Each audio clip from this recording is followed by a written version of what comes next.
Hello and welcome back to our talks with myself, Matthew McQuilla, and Professor Larry Cotter about his book, Hong Kong Between One Country and Two Systems. Today, we will be discussing Chapter 22, the COVID-19 factor. This was written on Monday, March 30th, 2020. How are you doing today, Professor Backer? Very well, very well. Getting ready for winter here. And we've chosen we've gotten to a very, very interesting chapter. Yeah, getting ready for winter. Boy, it's like 70 degrees some days and 30 the next day. It's a scary time. But yeah, Got to wear a coat. Speaking of scary times, though, this was an interesting one. This is when, there's a lot of change, a lot of shift, and some of the change is something that wasn't seen in the moment or projected in that moment. Can you discuss a little bit of the effects on that COVID-19 had on the situation that you're writing about? Well, yeah, this was a crazy time, right? The world, and we didn't know it at the time. This was, I think I wrote this March 30th of 2020. There'd been some time had gone by, and we were all worried, but the only history we had was of the influenza pandemics of the last 20 or 25 years. And, they were bad, but quote unquote, nothing to worry about in terms of getting through it. But the news from China was getting really bad with respect to the pandemic, and then the news from everywhere else. And at the time I wrote this, right, it had finally hit the US as well. And I recall our classes had been canceled and suspended after we never got back from spring break. And all of a sudden, something that had appeared to be, well, it's either going to be confined to a region or it's something that will kind of wear itself out or run its course, now was beginning to look very different. And what became really interesting at this point, and that was the point of this very short chapter, is here we are. We had just finished up in December, and this is our last talk, where it looked like there was this stability, this dynamic stability, one, of course, that the central authorities hated. Local authorities did not seem to be able to overcome. And it was very clear that popular sentiment following all of the protesters, and the protesters essentially, to some extent, controlled the streets. And they certainly controlled the elections at the end of the year. It looked like there was going to be some kind of new settlement, and the central authorities would have to kind of lick their wounds for a while before they try again. COVID hits, and at this point, I start thinking, by looking around, wow, things may change. And it turns out we didn't know how at the time, and we didn't know how long, but the thing that made this different was the speed and effectiveness with which states, and not just Marxist-Leninist states, not just Asian states, but everywhere, saw in the numbers that were becoming quite concerning by October, the need to do something that no one really thought would be possible, to the extent that it ultimately became possible, and that is to manage your populations. Not only to manage them, but to lock them down. You take an entire country, or you take huge regions, and you lock them down. And in the context of Hong Kong, where in fact popular power was street power, you put those two things together, the necessity, or not only the necessity, but a kind of popular sense of an acceptance of the need to lock a population down somewhere. And you combine it with the nature of the ability to maintain this stasis that the central authorities hated, which required you to be out on the streets, and you put them together. And what the chapter suggested was, at this point, I was doing a bit of hand wringing, thinking, well, this isn't going to last. I have no idea what's going to happen, but at this point, it seemed unlikely that any state, whether it's the American Republic, the Chinese People's Republic, the autonomous region of Hong Kong, European states were not going to be flexing their muscles with respect to the control of populations, and that the ramifications of that were going to be significant, but it was going to be really significantly apparent and probably quicker than other places in dynamic situations like Hong Kong. And the rest, who knows what was going to happen? It was really early on. But, even at this point, people were beginning to think, well, okay, we have all of these traditions. We're so used to people running around and being outside. And now all of a sudden, we have this necessity for much greater control, and yet we have the reasons for it. But to the extent that a state now can, or a region, or an entity, or a multilateral entity, because at this point we had no idea where all of these vectors were going, and where it was going to be manifested. If they can begin to control people physically, and what's the difference, or to what extent can that then be transposed to controlling their other abilities to communicate?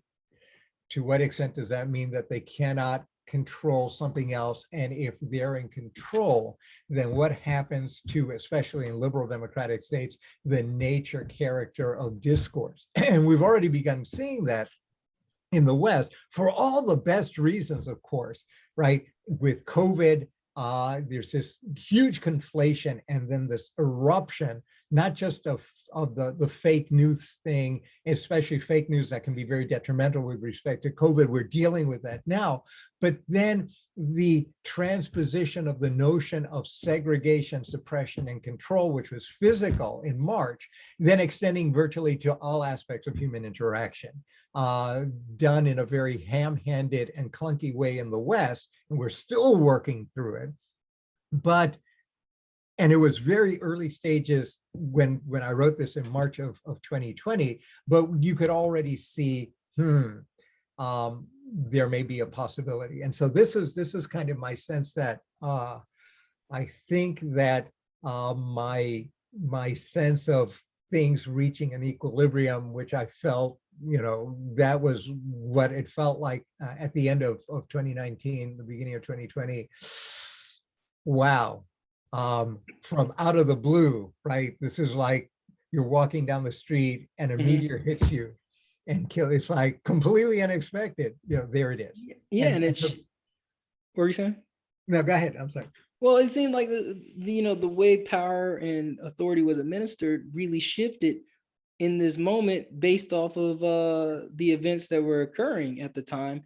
And so different governments not only had to take advantage of it or decided to take advantage of it, but some of them took advantage of it just because they believed it was the best way to assist and protect their citizens in the events that were occurring at the time. Do you believe that on March 30th, when you wrote it, and maybe I shouldn't ask you, do you believe, were you able to observe at that time that the central government had seen this inkling of hope or this inkling of opportunity at the time? Were you able to observe that?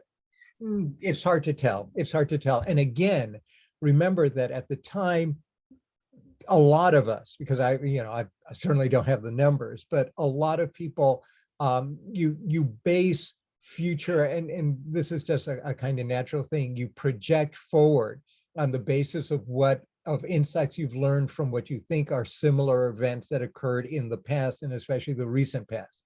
And so, yeah, there was a worry, but at the same time, all of these epidemics or close to pandemics that had occurred before SARS, MERS, and the like, were all of relatively, in retrospect, relatively short duration and confinable, right? And so even if you thought, wow, this is bigger, but maybe it won't last that long. And so the way in which you thought about these things, can the government assert all this authority? Can they do all of this?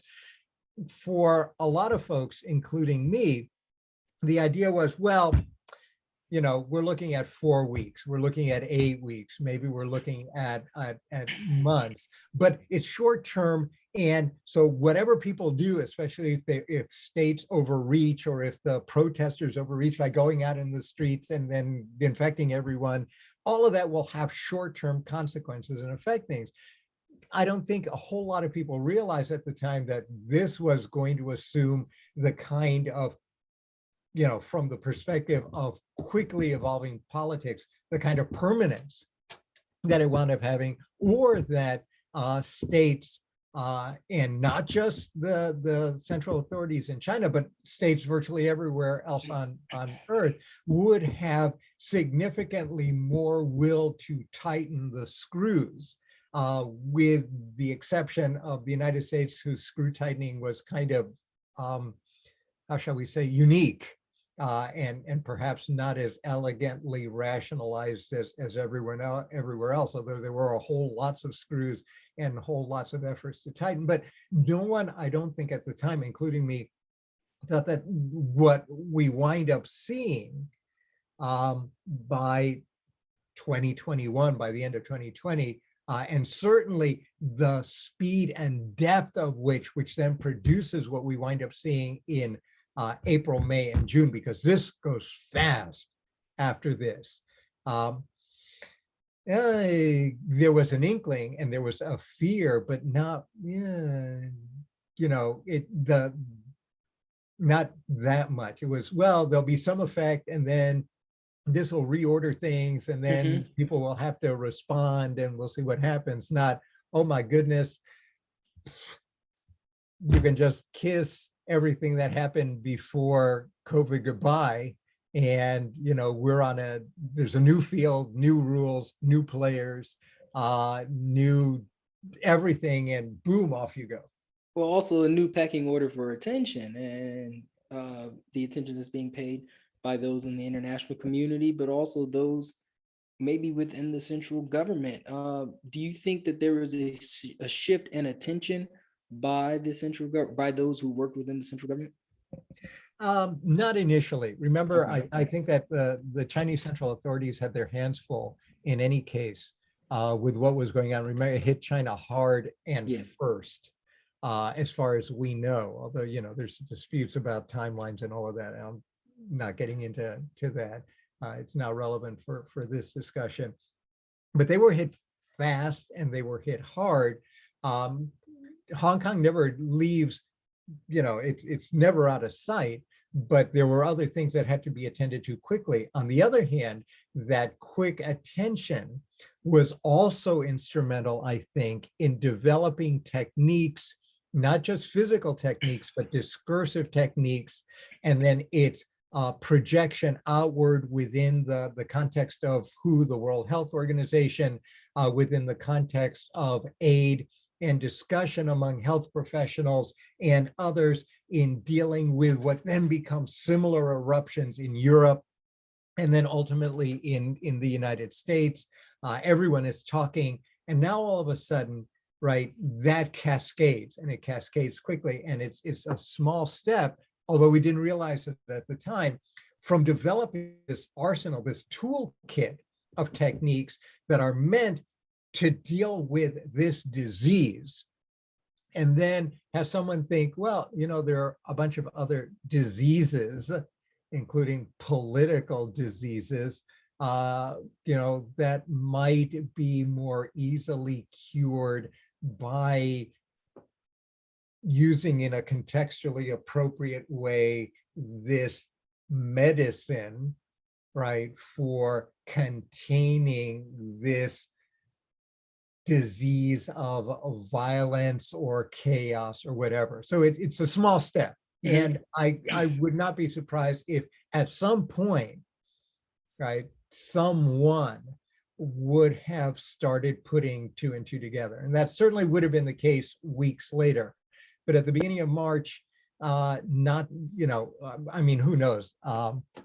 Certainly in the minds of those of us, of some of us who were looking in from outside, it was, you start worrying, but not like that yet.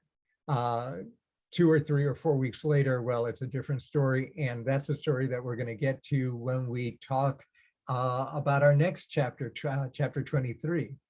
and we'll get to the next chapter and posting the next chapter in a couple days. But unless you have anything else to add to this chapter, I think that we can just about wrap it up. Yeah, no, that's it. This is a, hey folks, this is going to get interesting Look what's coming around the portion of the mountain. book. Right. It's like, and please forgive me, I know this is horrible. It's like the Titanic movie. So we've seen the first part of the Titanic movie where everyone is in their dress clothes and everyone is enjoying the ship, and you have all of this drama playing out. But the ship is sailing. Now all of a sudden we're March 30th and we've just hit the iceberg. And I think between March 30th and June of 2020, we're going to watch what happens after the iceberg, which is COVID, right, starts ripping through this thing, which is Hong Kong, and then watch this from the perspective, certainly of the protesters and from the international community, watch this thing sink, or from the perspective of the central authorities, watch them finally recalibrate Hong Kong to be where and how they think it ought to have been from the first.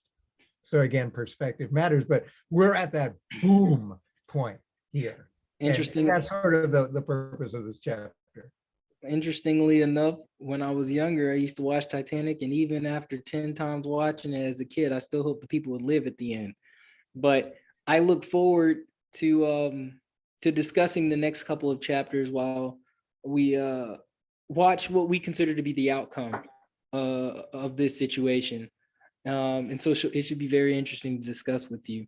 But again, thank you for talking to me today. And to everyone that's out there, please go and buy the book. It's a great book. It's available where? Let them know. Let them know where it's available. On Amazon. And it's available via Kindle, or it's available in paperback. That was not scripted, but yes. It's cheap. Buy it. Christmas is coming. Christmas is coming. Right. There's no better gift than knowledge. So we'll talk to you later. We'll see everybody else later. Have a nice day. All right.